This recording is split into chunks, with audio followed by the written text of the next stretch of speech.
In our work as human capital consultants, we meet many leaders.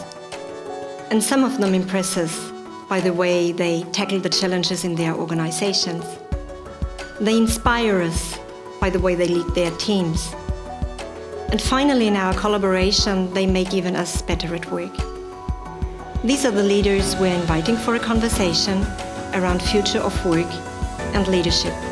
And we hope that you will get inspired too.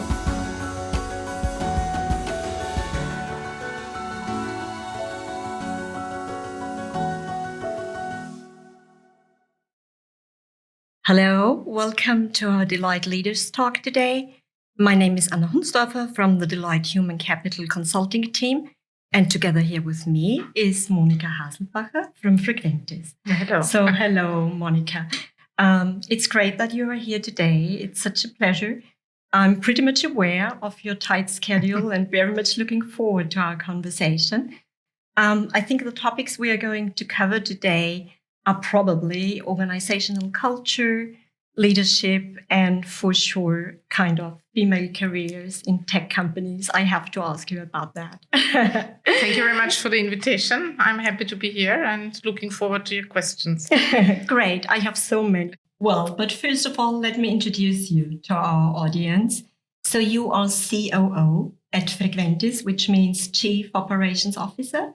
A few words about Frequentis. Frequentis, a truly global company, fast-growing, stock-listed, I think with more than 2,000 employees. Yes, right? exactly. Yeah. From over 50 cultures, I think, headquartered in Vienna, half of your people in Vienna, and focusing on safety-critical communication and information solutions. Exactly. Right? Yeah. So a few words about you. So you are from Vienna. You Yes. have studied telecommunications engineering at the Technical University in Vienna. And you have been with the organization for approximately 20 years, I think. 25. actually. 25, Yeah. okay. So over 20 years now, moving through different roles in the company. Exactly. I think you have once shared. Okay. So, Monika, that brings me to my first question, right? What made you study telecommunications engineering? So what had been your expectations about these studies? How comes? Actually, it was more an approach that I excluded a lot of possibilities that I could study. I knew exactly I don't want to become a teacher, for instance. Yeah, so It was more like that. And I was I would say starting with 15, 16, I was very much interested in mathematics and physics. So somehow I had the idea already when I was 16 that I would like to study something technical. Yeah. And then actually it was more a coincidence that I selected telecommunication engineering because I'm as well a musician. So I'm playing the violin, and I had an idea that maybe I could combine the two, and be more like a musician with telecommunication topics. But then actually the study was so interesting, that I kept it and just was playing in the orchestra of the Technical University, but keeping my telecommunication engineering. Okay, so the focus then on that. Exactly. Okay, and did you still go on with music? Yes, Today? I do. Still? Yeah. Okay. I mean, not so much time, but when I have time, I still playing the violin. Yeah, with a small orchestra. Okay, but maybe that relates already to my next question. And I would like to share kind of a personal observation with you. So the two of us, we first met at a management retreat that you had at Frequentis. I think it was 1.5 years ago. And I remember really well how impressed I was by the positive approach and the attitude you showed there towards all the topics we tackled. So, and the energy basically you spread in the room, right? So is that how you typically move through your professional and private life? Is this your attitude? Yes, very much. Yeah, I think that's somehow in me. That's my personality. Yeah. And of course, a lot of things I do give me energy. Yeah. So I really like what I do. Yeah. or I try to do all these things that I like. I'm very lucky because as well in my professional life, I really like what I do. Yeah. As well from the content point of view, but as well with the people I do it. Mm-hmm. Yeah. So that's where I get my energy from. Mm-hmm. Yeah. And also from music, I guess. Yes, of course as well. Yeah, it's a good, of course, in my private life as well. I have a lot of topics that I'm interested in. Mm-hmm. Yeah. And of course, I think for me, it's important to always try something new or to be with new people. And actually this gives me energy. Yeah. Okay. So thanks for sharing these personal details. Okay. I would like to get back to that management retreat that I had just mm-hmm. mentioned. I think it was the first in-person meeting you had after the pandemic. I remember well, it was with more than 40 leaders from all over the globe, basically.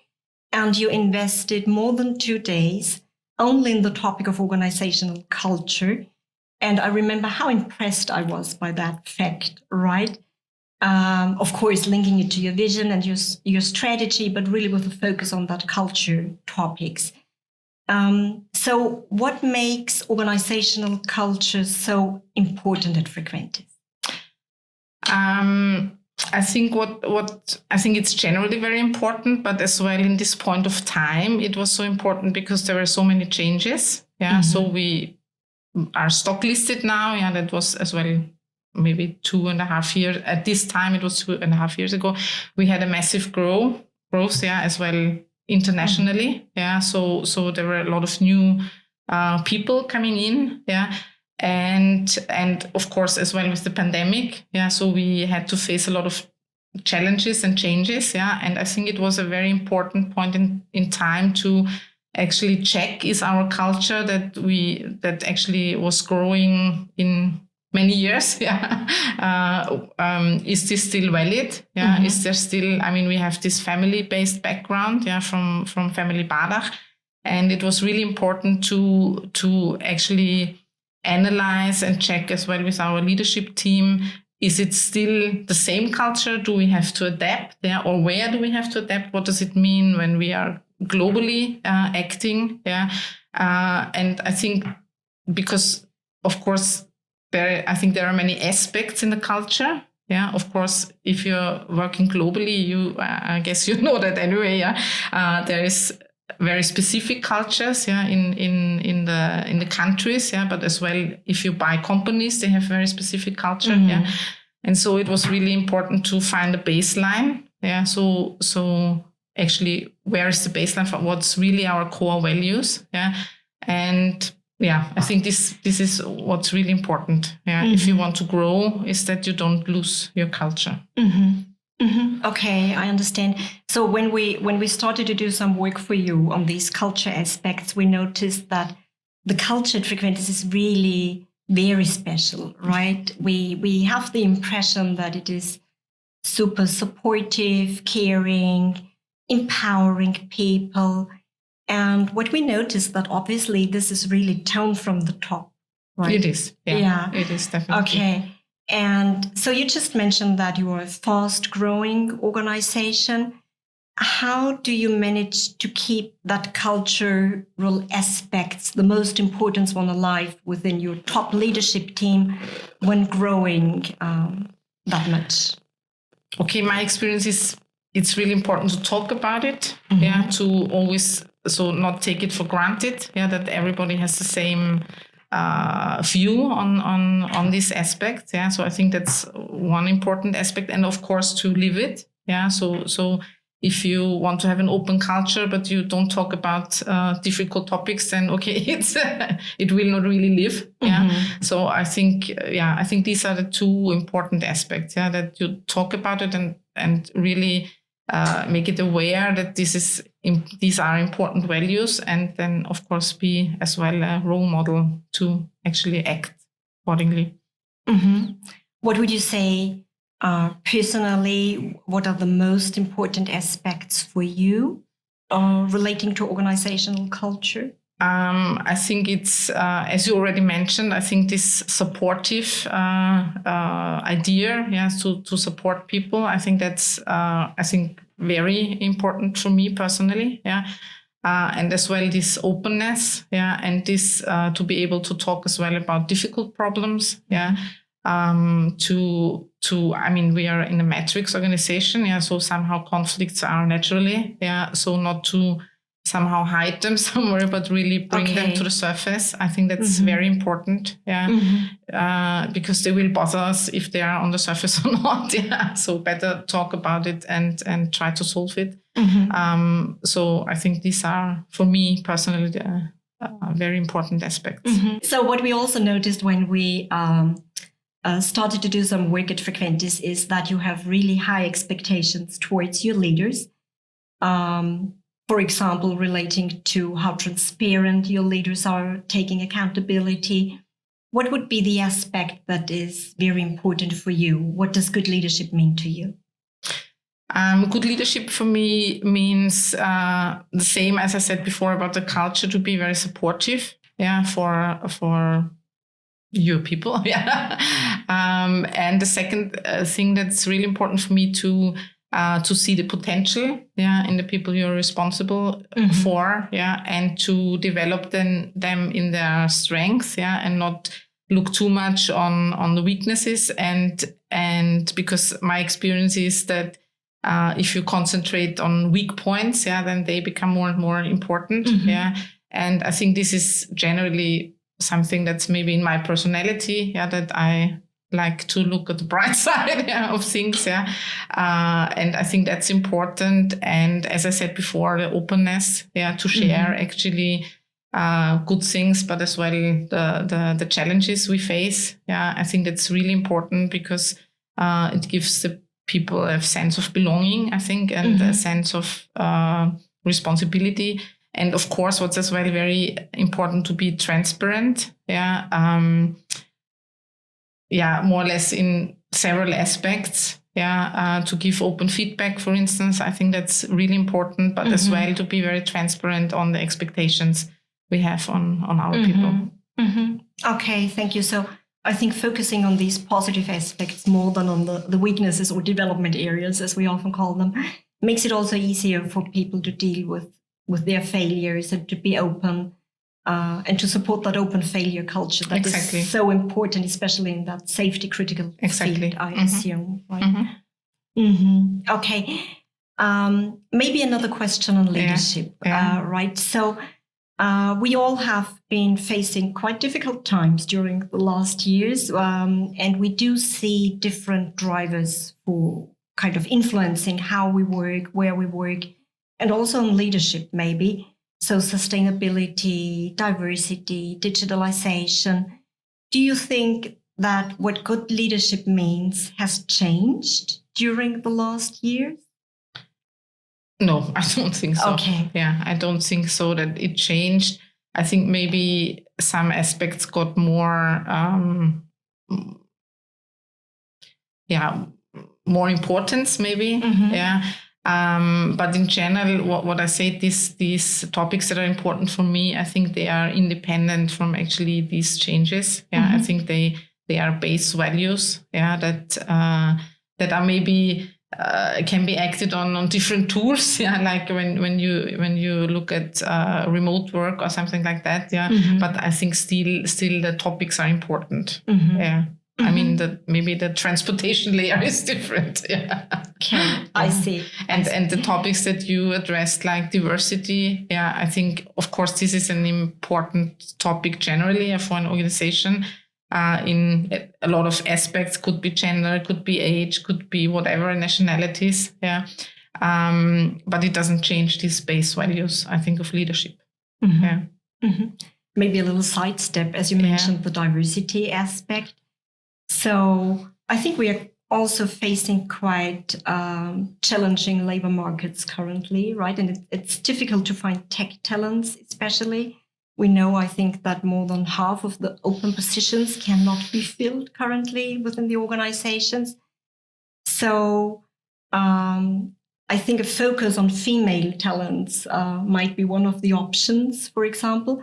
So how do you encourage diversity within Frequentis? Any initiatives you are running, or? Yes, we actually, since about 1.5 years, we have an initiative called Women at Frequentis, where we actually try to encourage already the women we have in the company actually to advance, and to network, and so we have a mentoring program and so on, So this is one part of it, but of course, when we look into employer branding, we as well try, of course, to be like how we formulate our requirements for open positions. We try to be more open, and not so we actually have a lot of expectations, and we know from studies that, of course, if there are too many very specific expectations, sometimes women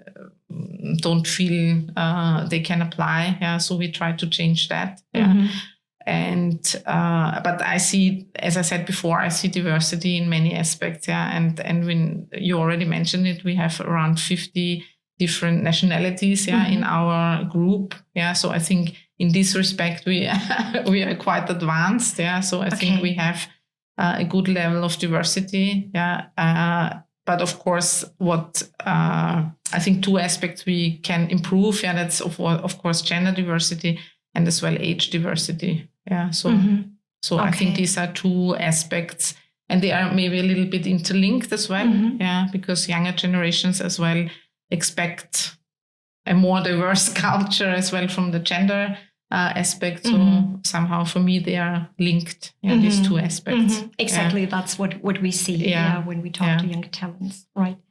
And what you mentioned on recruiting and recruiting processes and on expectations also quite nicely ties into what you said about the potential, more having a focus on potential and on skills than on kind of rigid job descriptions. Maybe. Yeah.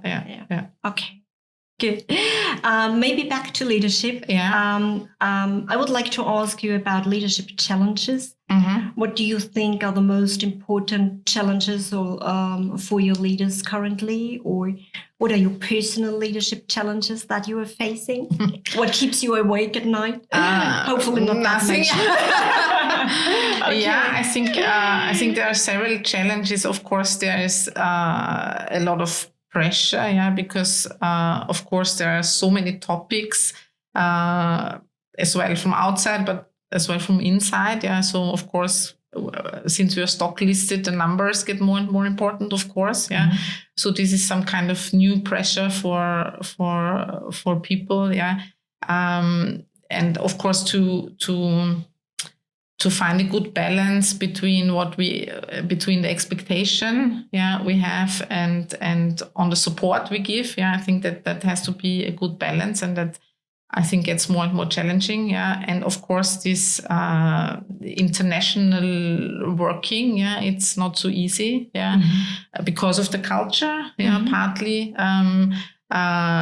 because of different organizations as well in the subsidiaries. So that's it's not so easy actually to find actually common language. In means of if we say one word, does it really mean the same for all people involved? So really to find a good baseline, so that communication can work efficiently. And I would say these are the main 2 challenges, I would say, for me, but as well for my team, of course. And how are you tackling that? I think it's the first one. I think it's really to get in contact with people, because otherwise you, of course, don't realize where the problems lie. Of course, this is from the scalability a bit difficult. So, of course, it's you have to have the management team as well. That's why we have all these cultural projects, so that we are all aligned how we want to tackle that. Yeah. And I think you can only tackle that with really close contact, good communication, open-mindedness. Yeah. And the second one is actually similar. We had just 3 weeks ago, we had again a similar retreat that as for our actually MDs. Yeah. We were about, again, over 40 people. Yeah. From all over the world. Yeah. And I think it's really important to have personal contact. Yeah. So then it's much easier to understand the challenges of the other people and to really talk it through. So I think that's really important. And we try to do that on a regular basis. Yeah, good. Yeah, and that, I guess this is also trust building. Exactly. Yeah. So I would like to move on to another topic. You are COO at Frequentis, Monika, so Chief Operations Officer, which means member of the board. And I'm pretty sure that you are a role model for so many women within the organization, right? So maybe you can share a little bit, when you think back on your career, had there been any barriers or difficulties you had to overcome? That's a good question. I think the biggest barrier was actually to finish my university degree. Yeah, so that was, I think it's just telecommunication engineering is really a difficult a tough topic. Yeah, a tough one. I think I had over 100 exams. Yeah, so but I think it's tough for independent from gender. Yeah, and then actually in the companies I was before Frequentis, I was at Ericsson. I didn't find it so difficult, because I was already used in my studies to be in an all-male environment, so so that was for me not so difficult, and what actually made me advance in my career was mainly, I think, that I really tried to do new things, so this just broadened my skill set, I would say, not only in, let's say, on the tough technical content, but as well from having a big network, in the company, because I was always trying to find new topics, and so I wouldn't say that there were big barriers, actually. Okay. So in one of the conversations we had around these culture topics during the project, you shared with me that you once moved into a leadership position and then you moved out of it again, right? And that was a really good decision for you at that time, you said. Maybe you can share a little bit about that, because I think that that's super interesting. That was quite early when I joined Frequentis, maybe 2 years after I joined. There were a lot of changes in the organization. And actually I became a team lead for a new topic. It was it was the idea to build up a consulting service for technical topics. And actually I think I was there in the position maybe for 1 year. And actually I sensed that this is not what I want to do. It was, so the consulting was not right for me, because it was, I preferred actually at this time really practical work, not only talking about it. And the other one was the part of the organization where I was in, and then actually I just decided, okay, either I leave the organization or I find something else, and this is really good about Frequentis. They are always open to find a good solution for such a situation, And then I just moved back to projects, and that was a really good choice, because it was more what I liked actually to do. And then again back into a leadership position a few years later, right? Yes, but it was more, I mean, if you're in projects and if you have a key role in a project, what you can practice very well is a lateral leadership, because you always have to lead people without having a hierarchical position. So you have to lead a team, you have to lead the customer. And I think this is a very good practice actually for then actual leadership roles. And I think it's such a good example what careers today typically look like or could look like, right? Exactly. Not moving up or out, but moving around in the organization, trying out new roles, maybe doing a step back if there is not a good fit. Right? Exactly. So I think that I can only recommend it. I think that's a really nice example. And maybe I ask you about the barriers. You said not really. Yeah. When you think about enablers, what supported you in your career? What was important for you to go that way through the organization? Yeah. Being a member of the board.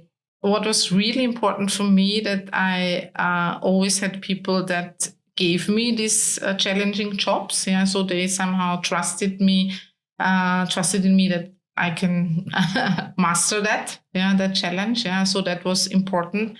And of course that I took it. And I was very lucky because I always had very supportive people around me. Okay. Yeah, so I especially had one colleague. She was a project manager. Yeah, and I worked with her for many years. Yeah, and she was really a role model for me. Mm-hmm. Yeah.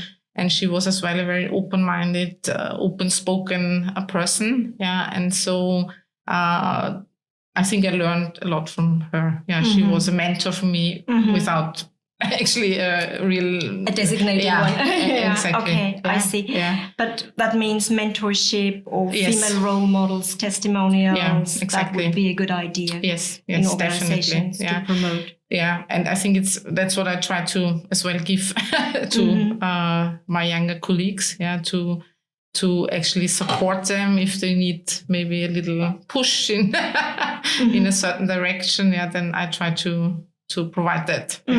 Yeah, sometimes it needs a little push. Not only pull. Yeah, exactly.